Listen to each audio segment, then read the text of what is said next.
সুপ্রিয় দর্শকবৃন্দ, আসসালামু আলাইকুম রহমতুল্লাহি ওয়া বারাকাতুহু।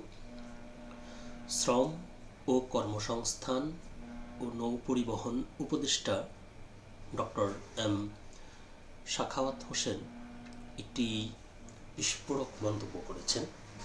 তিনি বলেছেন যে চট্টগ্রাম বন্দরে প্রতিটি জায়গায় চাঁদাবাজি হয়, আর এই চাঁদাবাজির পরিমাণ প্রায় প্রতিদিন 2 থেকে 2.5 কোটি টাকা। এরকম একটি বিস্ফোরক মন্তব্য নিয়ে মোটামুটি অনেকগুলো সংবাদপত্রেই এটি শিরোনাম হয়েছে। তো চলুন দেখি আমরা মানব জমিন পত্রিকায় এই সংক্রান্ত নিউজটিতে বিস্তারিত কী তথ্য উঠে এসেছে। চট্টগ্রাম বন্দরে প্রতিটি জায়গায় চাঁদাবাজি প্রতিদিন উঠে 2 থেকে 2.5 কোটি টাকা, বলছেন শ্রম উপদেষ্টা। এটি হচ্ছে পত্রিকাটির শিরোনাম। খবরটির বিস্তারিত বলা হয়েছে, শ্রম ও কর্মসংস্থান এবং নৌ পরিবহন উপদেষ্টা ব্রিগেডিয়ার জেনারেল অবসরপ্রাপ্ত ডক্টর এম সাখাওয়াত হোসেন বলেছেন, চট্টগ্রাম বন্দরে প্রতিদিন 2 থেকে 2.5 কোটি টাকার চাঁদাবাজি হয়। সোমবার সচিবালয়ে শ্রম ও কর্মসংস্থান মন্ত্রণালয়ের 1 বছরের অর্জন ও সাফল্য নিয়ে আয়োজিত সংবাদ সম্মেলনে উপদেষ্টা একথা জানান।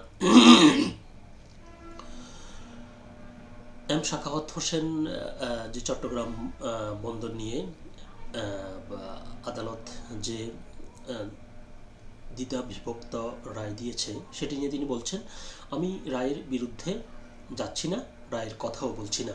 দুনিয়াতে যাদের যাদের ট্রিলিয়ন ডলারের ইনভেস্টমেন্ট হয়েছে, এ পর্যন্ত বন্দরে সবচেয়ে বেশি ইনভেস্টমেন্ট হয়েছে। তিনি বলেন, আমি আশ্চর্য হই যখন আপনারা এগুলো পেপারে দেন, কিন্তু একবারও জিজ্ঞেস করেন নাই চট্টগ্রাম বন্দর থেকে প্রতিদিন কত অবৈধ টাকা উঠে। আমি একটা রাফ ফিগার দিতে পারি, কিন্তু দিলে হয়তো ওটা নিয়ে কন্টেস্ট হবে। মিনিমাম কত টাকা উঠে। প্রত্যেকটি জায়গায় চাঁদাবাজি, ভেতরে ট্রাক দাঁড়ানো, দিনের পর দিন দাঁড়ানো, যেটা জায়গা না কেউ না কেউ চাঁদা নিচ্ছে, ওখান থেকে বের করে দেওয়া হয়েছে, বাইরে গেছে, সেখানেও চাঁদা নেওয়া হচ্ছে।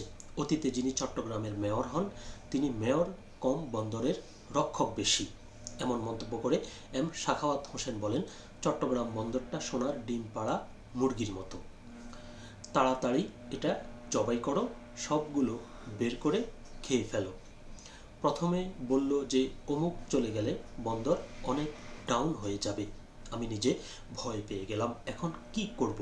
মিটিং করলাম, বললাম যে ঠিক আছে 5% কম হোক, সেটাও রাজি। এখন তো ফার্স্ট বন্দরে যেখানে দিনের পর দিন লাগতো, সেখানে 1 দিন 1.5 দিন এবং তারও কম সময় লাগছে। তিনি বলেন, আপনি বিজনেসম্যানদের জিজ্ঞেস করেন না কেন? আমার সঙ্গে যত বিজনেসম্যানের দেখা হয় 100% বলছে, স্যার যদি একটা ভালো কাজ করেন তাহলে এই কাজটা করলেন, অর্থাৎ তারা তাকে সাধুবাদ দিচ্ছে। এটা তো আগের পরিকল্পনা, হঠাৎ করে আসেনি, অনেক কাজ হয়েছে, তবে হয়নি কেন সেটা আপনারাই ভালো জানেন। চট্টগ্রাম বন্দর থেকে প্রতিদিন আনুমানিক কত টাকা অবৈধভাবে আসে জানতে চাইলে উপদেষ্টা বলেন, আনুমানিক 2 থেকে 2.5 কোটি টাকা প্রত্যেকটা দিন। বন্দর গিয়ে জিজ্ঞেস করেন, তারা বেশি বলবে। 2-2.5 কোটি টাকা আদায় বন্ধ করতে পেরেছেন? এমন প্রশ্নের জবাবে এম সাখাওয়াত হোসেন বলেন, অনেক কমেছে।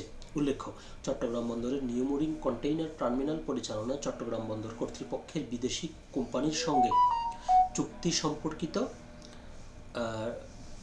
প্রক্রিয়া নিয়ে করা রিট আবেদনের উপর গত 4 ডিসেম্বর বিভক্ত রায় দিয়েছেন হাইকোর্ট। বিচারপতি ফাতেমা নজিব ও বিচারপতি ফাতেমা আনোয়ারের সমন্বয়ে গঠিত হাইকোর্ট বেঞ্চ বিভক্ত রায় হয়। বেঞ্চের জ্যেষ্ঠ বিচারপতি ফাতেমা নজিব চুক্তি সম্পর্কিত প্রক্রিয়া অবৈধ ঘোষণা করেছেন। এর সঙ্গে দ্বিমত পোষণ করে বিচারপতি ফাতেমা আনোয়ার রিট আবেদন খারিজ করে রায় দেন। মূল প্রতিবেদনটি এ পর্যন্তই ছিল। তবে যেটি বলতে হয় সেটি হচ্ছে যে চট্টগ্রাম বন্দরের এই যে চাঁদাবাজি, এই চাঁদাবাজির টাকাটা কোত্থেকে আসে, কে দেয়? নিশ্চয় আমি, আপনি, আমরা সবাই দিই।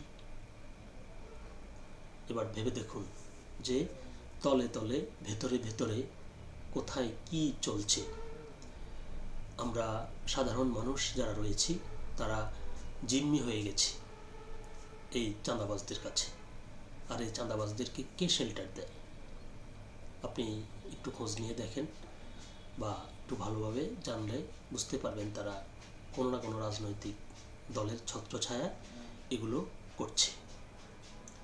জানি না আমাদের কপালে কি আছে, এভাবে দিনের পর দিন বছরের পর বছর আমরা শোষণের শিকার হচ্ছি। তো সকলে ভালো থাকবেন, সুস্থ থাকবেন। আল্লাহ হাফেজ।